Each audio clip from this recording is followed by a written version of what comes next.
¿Qué tal, hermano? ¿Cómo estás? Yo estoy bien contento de estar una vez más aquí contigo, contento de continuar con este peregrinaje hacia la reactivación económica. Ya estamos en la tercera sesión, en el tercer video de esta serie en la que vamos a estar platicando aquí en la mesa sobre la reactivación financiera, todo lo que tiene que ver con las finanzas y con la economía. Yo espero que hayas visto los dos videos anteriores porque necesitas tener el trasfondo para poder entender lo que vamos a platicar en el día de hoy. Hemos estado hablando acerca de la transformación, no solo de nuestra mente, sino también de nuestras acciones. Hablamos de cambiar nuestra mente, cambiar las ideas, para con ello poder transformar la forma en que vivimos y poder acceder a una economía saludable, una economía sana, sin importar las circunstancias que haya alrededor de nosotros. Y hoy vamos a seguir platicando y vamos a seguir charlando aquí en la mesa sobre estos principios, sobre cosas importantes, y yo espero que el día de hoy sea muy, muy revelador para tu vida y puedas entender cosas diferentes. Pero ¿qué te parece si le pedimos al Señor que nos guíe a través de su Espíritu, que abra nuestro entendimiento, que nos ayude a desaprender todo lo que tengamos que quitar de nuestra mente y podamos adquirir un nuevo conocimiento que nos vaya transformando a lo que Dios quiere en su voluntad? Cierra tus ojos ahí donde estás y ora conmigo al Señor. Padre, te damos gracias por este nuevo día precioso que nos prestas y por la oportunidad de poder seguir aprendiendo acerca de la reactivación económica verdadera, la que tu palabra nos enseña. Hoy te pido que tu Espíritu nos guíe, que tu Espíritu abra nuestro entendimiento, nuestro corazón hacia estas hermosas palabras que tú quieres hablarnos, Señor, y con las cuales quieres bendecirnos y ayudarnos a recuperar la esencia de tu imagen en cada uno de nosotros. En el nombre de Jesús. Amén. Hoy quiero hablarte de algunos enemigos de la reactivación económica. Recuerda que dijimos que esto de la economía se trata de un sistema de gobierno y que hay dos sistemas de gobierno o dos economías que luchan por ver quién se establece para gobernar el corazón de la humanidad, para dominar sobre el universo, la economía de Dios y la economía de Satanás. Y si tú quieres cambiar de sistema, si tú has detectado que estás en el sistema equivocado y quieres cambiar de sistema, no lo vas a poder hacer sino luchando. La única forma de cambiar de sistema es luchando para salir de él. Es importante entenderlo, y esta lucha se da en nuestra mente y esta lucha se da en nuestras acciones. Yo quiero hablarte del enemigo, porque una cosa importante para poder vencer en la batalla, poder vencer en esta lucha por cambiar de sistema, es que tú conozcas a tu enemigo, sepas contra qué estás peleando y sepas ¿cuáles son las armas? Recuerda que la palabra de Dios dice que nuestra lucha no es carnal, es decir, tu lucha no es con el dinero, tu lucha no es con tu trabajo, con tu jefe, con tu cuenta de banco, no, tu lucha es espiritual, se da en las regiones celestes, se da aquí en tu mente. Porque ahí es donde están las ideas que gobiernan las cosas que nosotros hacemos, y entonces necesitamos reconocer contra qué estamos peleando y necesitamos reconocer cuáles son sus armas, porque si no, hermano, estamos perdidos. Podemos luchar y fatigarnos mucho y no lograr absolutamente nada. Recordaba una película que estuvo de moda cuando yo era un niño y que me tocó verla por allí, que era la película Depredador, ¿verdad? Y era la película de una especie de alienígena que se dedicaba a cazar seres humanos, ¿verdad? Y un grupo que estaba tratando de atraparlo. Pero una de las características que lo hacían muy, muy peligroso, a pesar de todo aparte de todo el armamento pesado que tenía, ¿verdad? Era que era invisible, tenía la posibilidad de hacerse invisible, y entonces no podías ver de dónde venía, podías tenerlo enfrente de ti y no darte cuenta.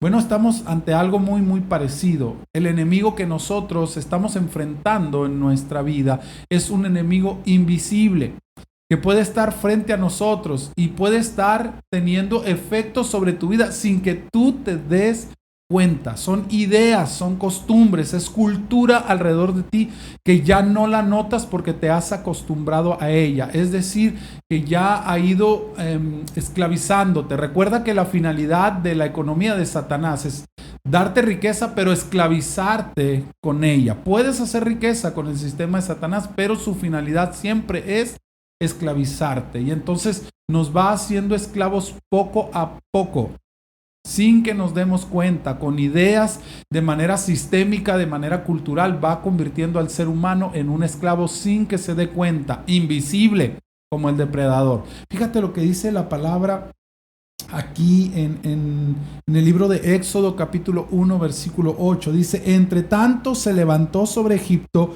un nuevo rey que no conocía a José. Si recordamos un poco de la historia del pueblo de Israel y cómo llegaron ellos a Egipto, no llegaron como esclavos, llegaron como invitados de honor a la tierra de Egipto. Dios utilizó a José, lo puso en un lugar de preeminencia en el reinado de Egipto, y entonces él trajo a su familia, a Jacob y a toda su familia como invitados de honor, y el faraón de ese tiempo puso todo lo que había en Egipto a los pies de Jacob y de toda su familia. Pero entonces en algún momento se levantó, dice, otro rey.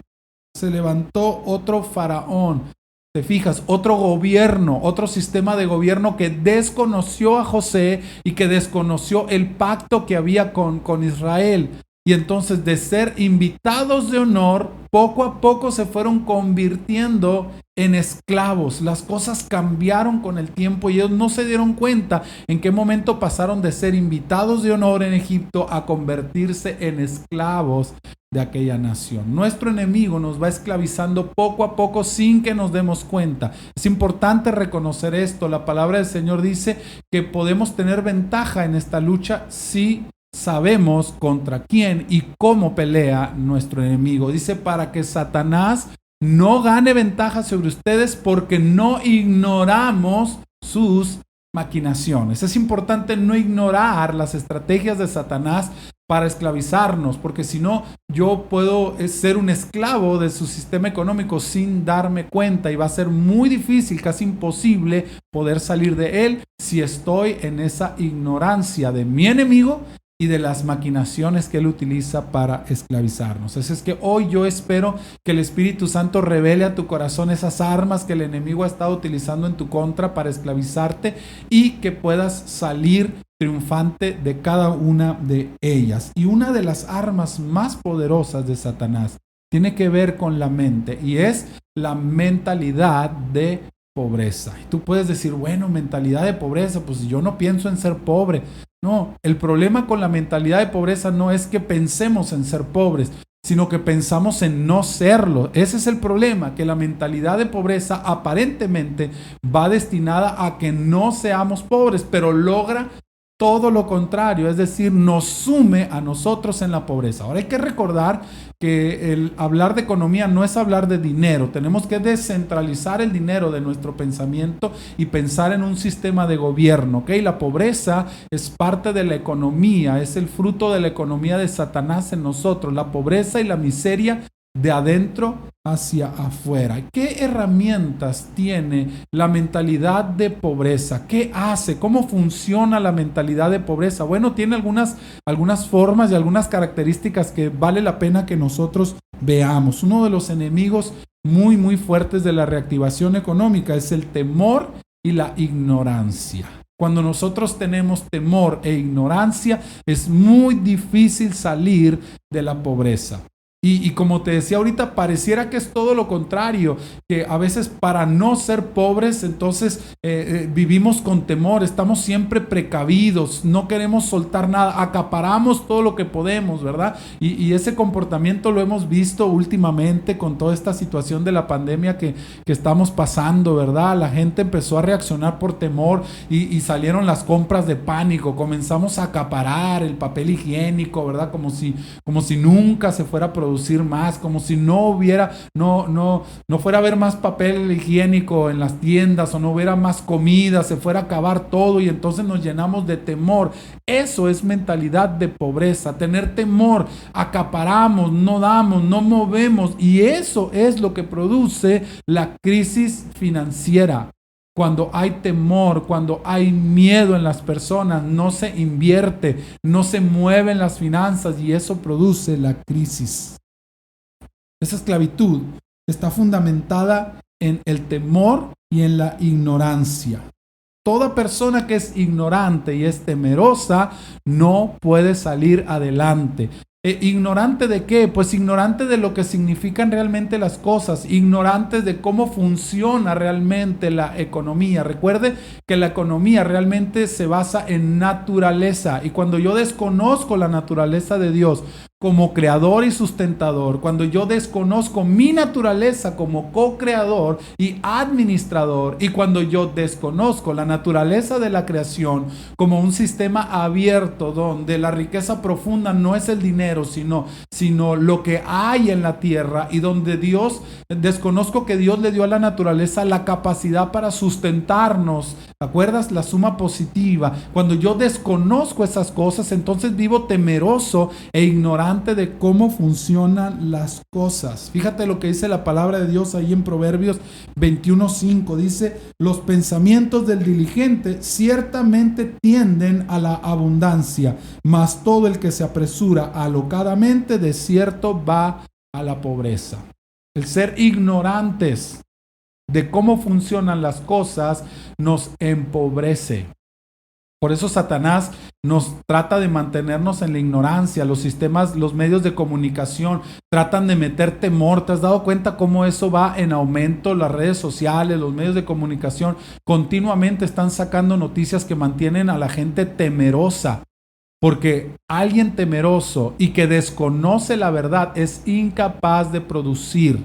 ¿Te acuerdas de la parábola de los talentos? Como un hombre le dio a unos 5, a otro 2 y a otro 1 talento para que los trabajaran. ¿Qué pasó con el hombre a quien recibió un solo talento? Dice que cuando su amo regresó y les pidió cuentas y llega con este que no produjo absolutamente nada, dijo: tuve miedo. ¿Por qué? Porque sé que eres un hombre que recoges donde no sembraste. Había ignorancia, tenía una idea equivocada de cómo trabajaba su amo, tenía una idea equivocada de cómo era su señor. Y él pensaba que le iba a pedir cuentas de algo que no tenía. Cuando su amo le dijo: aunque sea, se lo hubieras dado a los prestamistas y hubieras obtenido una pequeña ganancia de eso, no importa, pero lo hubieras trabajado. Yo no te iba a pedir de algo que no te había dado. Si yo hubiera querido que tú produjeras algo de la nada, no te hubiera dado ese talento que te di. Yo te di solo un talento porque sabía que solo de eso podías producir. No te iba a exigir nada más que de ese talento que yo te di. Había una idea equivocada, ignorancia, y esa ignorancia produjo temor. ¿Y qué hizo con lo que su amo le había dado? Lo enterró. ¿Te fijas? Ignorancia y miedo. Tienes que sacudir el temor de tu vida. Tienes que partir desde la base del amor de Dios. El sistema de Dios, decíamos la vez pasada, está basado en el amor de nuestro Padre bueno. Y el perfecto amor de nuestro Padre echa fuera todo temor. Ir a la palabra, conocer cómo funciona el universo, porque la Biblia no solo se trata de que Jesús murió en la cruz por mis pecados y me voy a ir al cielo un día. No, la Biblia habla de todo el sistema del reino de Dios para nosotros. Así es que yo te invito, hermano, para que dejes a un lado el temor y que puedas concentrarte en el amor de Dios y que conozcas, porque la palabra nos da los principios adecuados para poder ser exitosos en la vida. Así es que, primer enemigo, el temor y la ignorancia. Tenemos que liberar nuestra mente de esos dos aspectos porque no nos permiten avanzar hacia la reactivación económica. Una segunda arma de nuestro enemigo, de esta mentalidad de pobreza, tiene que ver con un orden incorrecto de los valores. ¿A qué le damos más importancia? ¿Qué es lo que buscamos nosotros más? Aquí tenemos que recordar ese pasaje de la Escritura que dice: buscad primeramente el reino de Dios y su justicia, y todo lo demás vendrá por añadidura. ¿Qué lugar o en base a qué te mueves tú cuando piensas en el reino de Dios, cuando piensas en economía?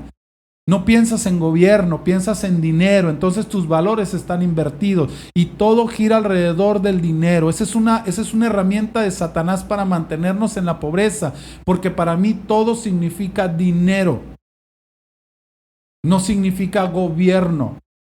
no significa naturaleza. Para mí la economía significa dinero y entonces si no tengo dinero estoy perdido, no puedo hacer nada. Entonces si yo tengo que dar dinero siento que me estoy empobreciendo, cuando en el sistema de Dios, cuando yo más doy, más recibo. Así funcionan las cosas en el reino. Yo tengo que primeramente buscar la naturaleza de Dios en mí. Pienso en el trabajo como dinero solamente. Entonces, una persona que piensa en su trabajo solo como dinero, hace solo lo necesario para que le paguen. No es proactivo, no avanza. ¿Por qué? Porque solamente piensa en un trabajo que le dé dinero. Y ahí tenemos un montón de gente trabajando en cosas que no le gustan, pero que cree que allí va a obtener dinero y trabaja solo por dinero. Eso te empobrece, hermano, porque cuando tú no haces tu trabajo con amor y cuando tú no estás reflejando a Dios en tu trabajo, por lo general las cosas no rinden, porque Dios no está interesado en el dinero. Dios está interesado en ti y en tu corazón. Puedes agarrar el mejor negocio del mundo, el más redituable del mundo, y puedes convertirlo en un gran fracaso si no estás reflejando a Dios en él. Por el contrario, tú puedes acercarte o tú puedes producir el negocio, el peor, el que la gente dice que es el peor negocio del mundo, pero si tú reflejas a Dios en eso que tú estás haciendo, puedes convertirlo en el mejor negocio, en el más redituable del mundo. ¿Por qué? Porque estás gobernando, estás reflejando a Dios a través de él. Los valores tienen que estar en el lugar correcto. Tenemos que quitar al dinero como el primer lugar en la economía y poner el reino de Dios, su imagen y su semejanza en mí, como el valor más importante. Lo vamos a tratar con mayor detenimiento más adelante, es que no me voy a detener mucho en esto. Un tercer enemigo, una tercer arma de esta mentalidad de pobreza tiene que ver con la espiritualización de la pobreza. Ese carácter espiritual en un mal sentido, porque sí, efectivamente la pobreza tiene que ver con un estado espiritual, pero no me refiero a eso, me refiero a que le damos un valor moral a la pobreza. Y esa es una de las armas más poderosas de Satanás en contra del cristiano, en contra del Hijo de Dios, que espiritualizamos la pobreza y le damos un valor moral. Es decir, hablando en mexicano, que entre más pobre eres, eres más santo.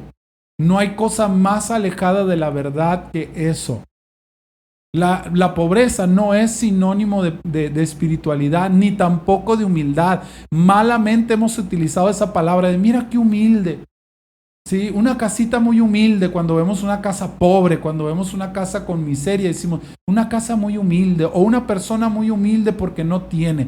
La pobreza no tiene nada que ver con la humildad. Hay gente muy pobre y muy altiva, muy orgullosa. Y hay gente que tiene riqueza y que es más sencilla. No es exaltar ni una cosa ni la otra, es no pegar la pobreza con la espiritualidad. Porque cuando yo le doy un carácter espiritual a la pobreza, me puedo ir a dos extremos que ambos son malos. Y el primero de ellos es lo que se le llama la teología del ascetismo, es decir, darle a la pobreza un grado de espiritualidad. Y entre más pobre eres, es que eres más espiritual, porque estás despegado de las cosas terrenales. ¿Sabes? Dios nunca quiso que estuviéramos despegados de las cosas terrenales. Cuando Dios se refiere a no amar al mundo, no se refiere a amar al planeta y a la naturaleza, se refiere a no amar ese sistema del mundo, a no amar la economía de Satanás. Es amar a la tierra. No, Dios nos hizo pegados al mundo, nos hizo de la misma tierra que hizo todo lo demás, nos hizo a nosotros. Es decir, nos hizo vinculados con las cosas materiales. No es que tienes que despegarte de todo eso. De ahí salió todo lo de los monasterios y los monjes ascetistas. La teología del ascetismo es una teología equivocada porque nos despega del mundo al que Dios nos llamó a gobernar. Hermano, ser pobre no es ser más santo, no tiene nada que ver con eso. A veces Dios usa la pobreza para probar nuestro corazón y nuestra vida, pero la pobreza no es un estado en el que Dios quiera tener al ser humano. Y está también el otro polo que ha tomado mucha fama en los últimos años, ¿verdad? Que es la teología de la prosperidad, es decir, pensar que entre más dinero tienes es porque eres más santo. Tampoco nada más alejado de la verdad que eso. El ser rico no quiere decir que Dios te haya bendecido, porque acuérdate que dijimos que tanto el sistema de Dios como el sistema de Satanás, ambos te pueden producir riqueza. Entonces, el ser rico y el tener muchas posesiones no quiere decir que efectivamente tú seas más santo, tú estés bien delante de Dios porque tienes mucho, entonces significa que Dios te bendijo. No, porque no toda la riqueza proviene del modelo de Dios. Olvídate de la cuestión del dinero y de las posesiones. Recuerda que eso no define una buena economía. Ni tener mucho, ni tener poco está ligado con la espiritualidad. Hay quienes a Dios los destinó para tener más que otros, pero tiene que ver con el corazón. Lo que Dios busca es la abundancia, la prosperidad de nuestro corazón, no de nuestras carteras. Ese es un arma que Satanás ha utilizado para empobrecer al cristiano, porque a muchos les hace creer que ser pobre es bueno y a otros les ha hecho creer que la finalidad de ser un buen hijo de Dios es ser ricos. La finalidad de ser un hijo de Dios es reflejar a Dios en nuestra vida, en todo lo que hacemos. Lo demás es añadidura. Recuérdalo, hermano. Lo demás es añadidura. La pobreza no es algo que la Biblia nos mencione como algo bueno. A veces Dios usa la pobreza para probarnos. Pero sabes, también usa la enfermedad para probarnos. Y eso no quiere decir que la enfermedad sea algo en lo que sea algo bueno. La Biblia no dice que la enfermedad sea algo bueno. Sin embargo, a veces Dios usa la enfermedad y permite la enfermedad para poder glorificarse en nosotros. De la misma manera, la pobreza nunca es tenido en la palabra como algo bueno. Y ahí te voy a dejar al final de este video otro pequeño apéndice con algunos pasajes que hablan sobre la pobreza. Y si te fijas, la pobreza nunca es mencionado en la Biblia como algo bueno, como algo noble, como algo espiritual. A veces Dios lo usa, pero no es algo que Dios desee para ninguno de nosotros. Y cuando estas mentiras, cuando estas armas, cuando esta mentalidad de pobreza se arraigan en nosotros, no las vemos. Ya llega un momento en que no nos damos cuenta de que están allí y entonces se convierte en un enemigo muy peligroso. Por eso necesitas ir al Señor y decirle: Padre, abre mis ojos para que yo me dé cuenta si yo estoy siendo víctima de alguna de estas herramientas, de la mentalidad de pobreza que Satanás usa contra mí, y poder vencerla. ¿Cómo se vence la mentira? Pues con la verdad, hermano, con la palabra de Dios. ¿Qué nos enseña Dios de cada una de esas cosas? Y empezar a vivir en la verdad de Dios para deshacernos de la mentira.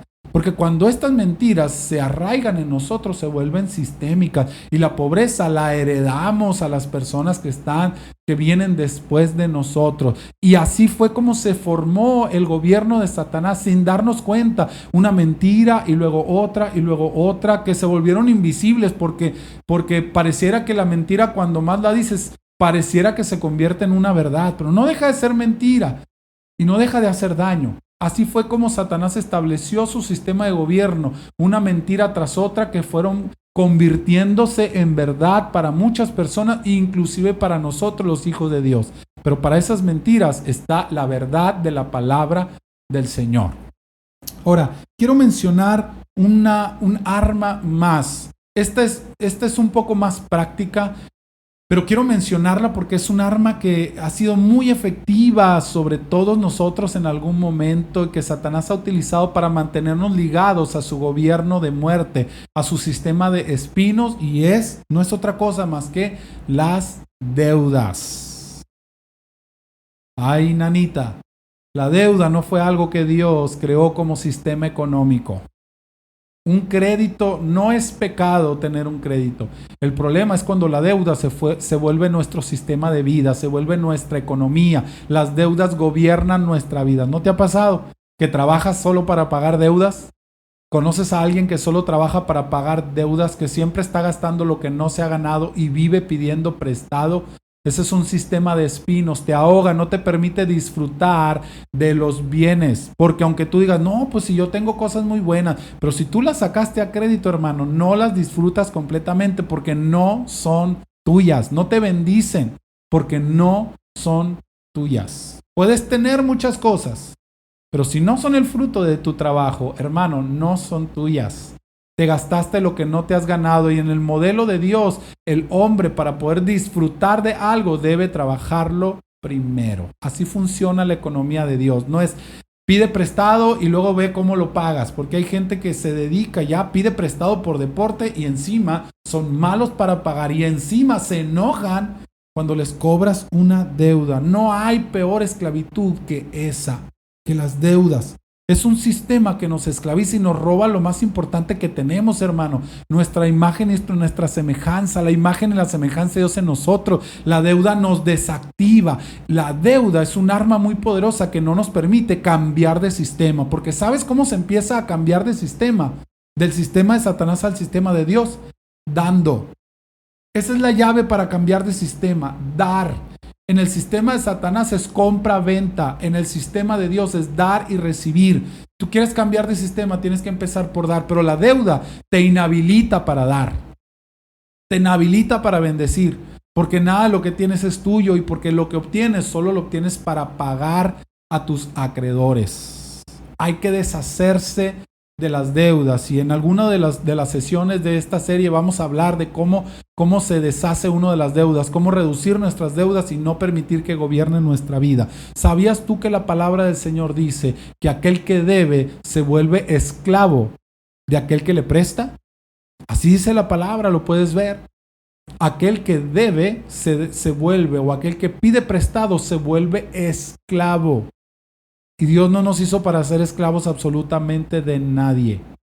Pero si tú debes, hermano, eres esclavo de aquel a quien tú le debes. Porque esa persona tiene capacidades sobre ti, tiene autoridad sobre ti, te puede quitar cosas. Si más no puede, por lo menos puede quitarte la tranquilidad. Te vuelves esclavo de esa persona. Así es que tenemos que evitar las deudas al máximo. Si tú tienes una deuda, págala, hermano. No hay mejor manera de deshacerse. No hay otra forma de deshacerse de la deuda más que pagándola o ser perdonado. Pero tú no debes de buscar que todas las personas te perdonen tus deudas. No debes de buscar pagar las deudas que tú tienes. Es una de las formas más eficaces que Satanás tiene para esclavizarnos, la deuda. Hermano, el cristiano no debe de vivir endeudado. No te digo que no generes algún tipo de crédito. Todos en algún momento tal vez lo vamos a necesitar. Pero una persona que vive de la deuda habla de que no está disfrutando de la provisión de Dios. Porque cuando una persona tiene siempre que acceder a los préstamos y hace un hoyo para tapar otro, como decimos, habla de que no hay provisión en su vida, de que no está confiando en su Padre bueno. Así es que, hermano, tienes que detectar las mentiras de Satanás en tu vida, el temor, la ignorancia, los valores equivocados, la espiritualización de la pobreza y la deuda. Son cosas que tú debes detectar en tu vida porque ninguna de ellas te va a permitir que tú te reactives económicamente. Ninguna de ellas te va a permitir que tú salgas adelante en tu economía. Son un lastre que no te van a permitir avanzar. Así es que yo te invito, hermano, para que examines las palabras que hablamos hace un momento en este video y que puedas detectar. Yo le pido a Dios que su Espíritu te ayude a detectar esas herramientas, esas armas en tu contra y que puedas desactivarlas en el nombre de Jesús y comiences una carrera franca, paso a paso, hacia tu reactivación económica. Que Dios te bendiga, hermano.